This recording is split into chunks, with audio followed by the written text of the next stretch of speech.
ভাই সেই ওয়েদার বাইরে, চল দুধ চা খেয়ে আসি। ভাই যে লোকটা গরুর দুধ বের করার আবিষ্কার করছে, ও তখন গরুর সাথে কি করার ট্রাই করতেছিল?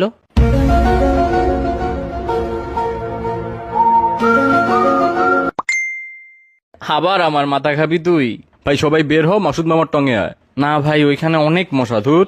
ভাই মশা আমাদের রক্ত খেয়ে তারপর ডিম পারে, তার মানে টেকনিক্যালি আমরা মশার বাপ।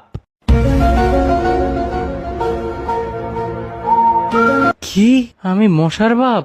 ভাই ওরে একটু থাপড়া কেউ। আচ্ছা দোস্ত, ধর আমি নিজেকে নিজে থাপ্পড় দিয়ে অনেক ব্যথা পাইলাম, তার মানে কি আমি অনেক স্ট্রং নাকি অনেক উইক? তুই ভাই যাই হস না কেন, অফ যা তো, ঘুমা গিয়া যা। ঘুমিয়ে স্বপ্ন দেখাটা মেনলি একটা ফ্রি মুভি দেখার মতো, যেটার অ্যাক্টর ডিরেক্টর সব আমি নিজেই।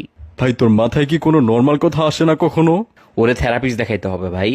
ভাই ভেবে দেখছস, ব্রেন নিজের নামটা নিজেই ইনভেন্ট করছে, আবার নিজেই নিজেকে স্টাডি করে।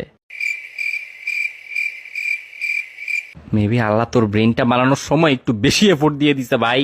তোর না পরীক্ষা, পড়তে বস গিয়া, প্র্যাকটিস কর যা। ভাই কথায় আছে প্র্যাকটিস মেক্স এভরিওয়ান পারফেক্ট, আবার এটাও কথায় আছে নোবডি ইজ পারফেক্ট।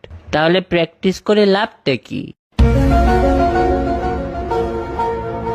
হ্যাঁ কি ভাই, সব প্রোডাক্টেরই ব্যাড রিভিউ আছে, কিন্তু প্যারাশুটের কখনো ব্যাড রিভিউ হবে না। হ্যাঁ, কেন?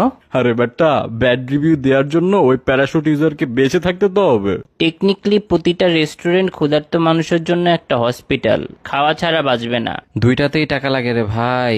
পৃথিবীতে মানুষই একমাত্র প্রাণী যে টাকার বিনিময়ে বেঁচে থাকে। আর পৃথিবীতে তুই একমাত্র মানুষ যার এগুলা মাথায় আসে।